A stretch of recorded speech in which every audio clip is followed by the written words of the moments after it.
Hello दोस्तों, एक बार फिर से आप सबका हमारे चैनल पे स्वागत है। आज की इस वीडियो में मैं आपको इंडेक्स फंड और इसके पावर के बारे में काफी डिटेल्स में समझाऊंगा और साथ ही साथ आपको ये भी बताऊंगा कि क्यों इंडेक्स फंड शेयर मार्केट में बिगिनर्स के लिए इन्वेस्ट करने का सबसे बेस्ट ऑप्शन है और कैसे इसमें अपने पैसे इन्वेस्ट करके आप अपने वेल्थ को मिनिमम रिस्क पर तेजी से ग्रो कर सकते हैं। इसलिए इस वीडियो को आखिर तक जरूर देखें। दोस्तों, अगर आपने साल 2000 में 1 लाख रुपए को एक बक्से में बंद कर दिया होता और आज आप उस बक्से को खोलते तो आपको मिलते तो केवल 1 लाख रुपए ही, पर इस अमाउंट की जो परचेजिंग पावर साल 2000 में थी तो आज यही सेम परचेजिंग पावर 4 लाख रुपए की है। तो इसका ये मतलब हुआ कि आपके पैसे की वैल्यू इन 20 सालों में इन्फ्लेशन के कारण काफी घट चुकी है। और अगर आपने साल 2000 में अपने 1 लाख रुपए को एक बैंक एफडी में इन्वेस्ट किया होता तो आज आपके पास 4,13,000 रुपए होते। पर क्या आपको ये बात पता है कि अगर आपने यही अमाउंट टाइटन जैसे अच्छी कंपनी में इन्वेस्ट किया होता तो आज इसकी वैल्यू अप्रोक्सीमेटली 4,85,00,000 रुपए होती, जो कि एक मल्टी बैगर रिटर्न्स है। पर यहाँ ध्यान देने वाली बात यह है कि ऐसी multi bagger returns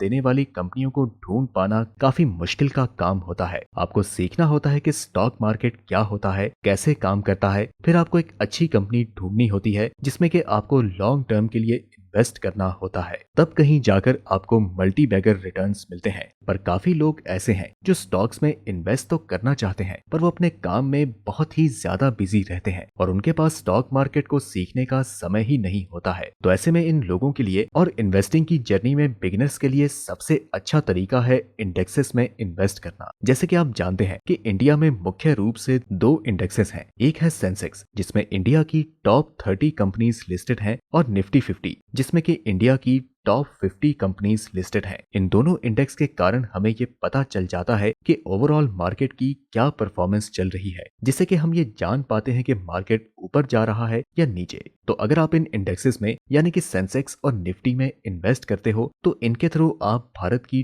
top companies में इन्वेस्ट करते हो। लेकिन दिक्कत की बात यह है कि आप डायरेक्टली सेंसेक्स और निफ्टी में निवेश नहीं कर सकते हो। तो इनमें इन्वेस्ट करने का मीडियम है इंडेक्स फंड, जहां फंड मैनेजर अपॉइंट किए जाते हैं जो कि अलग अलग इंडिविजुअल इन्वेस्टर्स के कैपिटल को इंडिया की टॉप कंपनीज में उनके वेटेज के अकॉर्डिंग इन्वेस्ट करते हैं। एग्जाम्पल के लिए निफ्टी 50 इंडेक्स में रिलायंस इंडस्ट्रीज लिमिटेड की वेटेज 12.86% है। अगर आप निफ्टी 50 के इंडेक्स फंड में अपने पैसों को इन्वेस्ट करते हो तो आपके पूरे कैपिटल का 12.86% रिलायंस में इन्वेस्ट किया जाएगा, 8.10% HDFC बैंक में, 7.66% इन्फोसिस में and so on up to top 50 Indian companies में उनके वेटेज के अकॉर्डिंग आपका पैसा इन्वेस्ट हो जाएगा। तो आइए अब हम इंडेक्स फंड में इन्वेस्ट करने के एक्स्ट्रा ऑर्डिनरी बेनिफिट्स को भी समझ लेते हैं।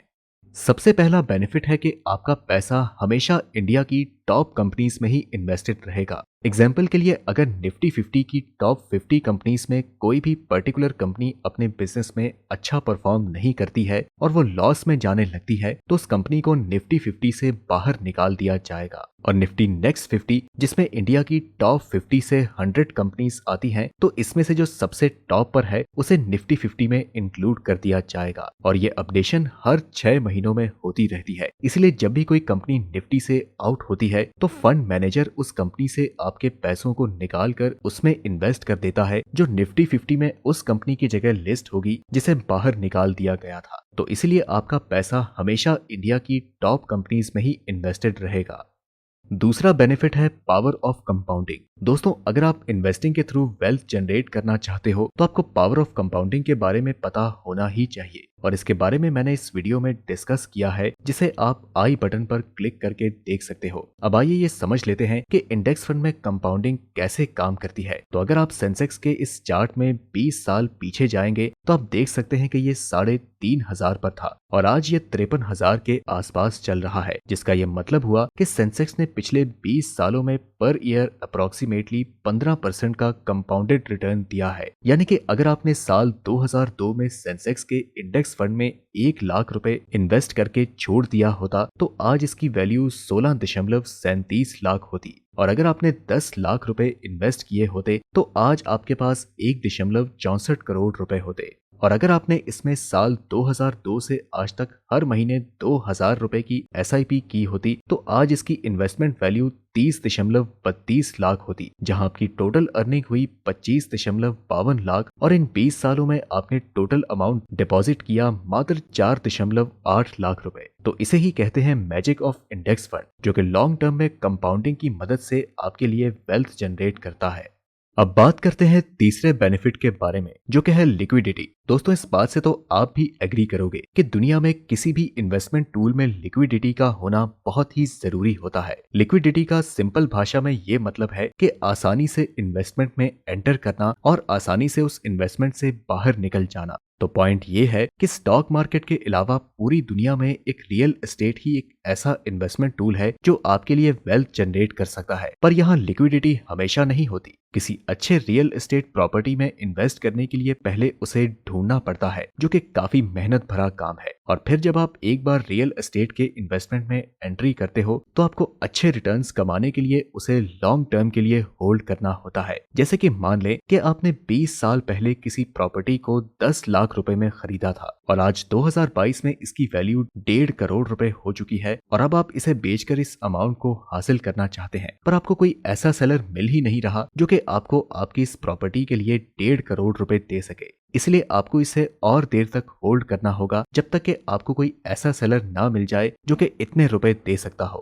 तो इसी को कहते हैं इन्वेस्टमेंट से बाहर निकलने के लिए लिक्विडिटी का ना होना। और अगर आपने ध्यान दिया होगा तो 20 साल पहले यही 10 लाख रुपए को सेंसेक्स के इंडेक्स फंड में इन्वेस्ट करने से 2022 में इसकी वैल्यू 1.64 करोड़ हो रही है, जिसे आप जब चाहें तब क्लेम कर सकते हो और आपके पैसे कुछ ही दिनों में आप तक पहुंच जाएंगे।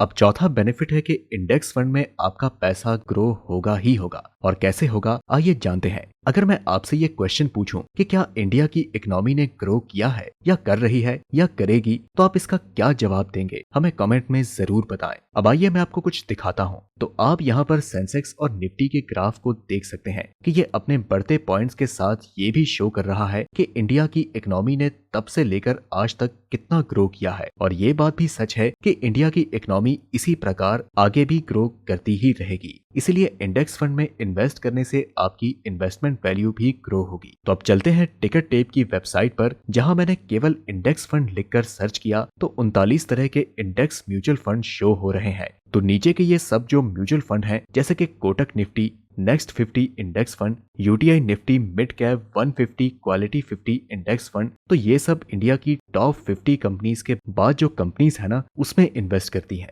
पर अगर आपको टॉप 50 वाले इंडेक्स फंड में इन्वेस्ट करना है तो आप SBI निफ्टी इंडेक्स फंड में निवेश कर सकते हो, जिसका एक्सपेंस रेशियो भी काफी कम है और इसमें कोई लॉक इन पीरियड भी नहीं है, यानी कि आप इसमें जितने समय तक चाहें उतने टाइम तक के लिए इन्वेस्टिंग कर सकते हैं। और अगर बात करें मंथली SIP की, तो ये मिनिमम 500 रुपए से होती है और ऐसी इन्वेस्टमेंट तो सभी अफोर्ड कर सकते हैं। तो दोस्तों, इन्वेस्टमेंट की जर्नी में इंडेक्स फंड एक वरदान साबित हो सकता है, क्योंकि यहाँ से आपको मिनिमम 12% से 14% की CAGR ग्रोथ पर ईयर मिलेगी ही मिलेगी। तो उम्मीद है कि आपको इस वीडियो से वैल्यू मिली होगी। अगर आपको अभी भी कुछ डाउट है तो आप कमेंट में पूछ सकते हैं। वीडियो पसंद आई तो इसे लाइक करें और अपने फ्रेंड्स और रिलेटिव्स के साथ भी शेयर करें। और हमें अपना सपोर्ट दिखाने के लिए फाइनेंस स्कूल को सब्सक्राइब करके बेल आइकन भी जरूर प्रेस कर दें। हम मिलते हैं आपसे फिर किसी अगली वीडियो में, और यहाँ तक रुकने के लिए आपका सच्चे मन से बहुत बहुत धन्यवाद।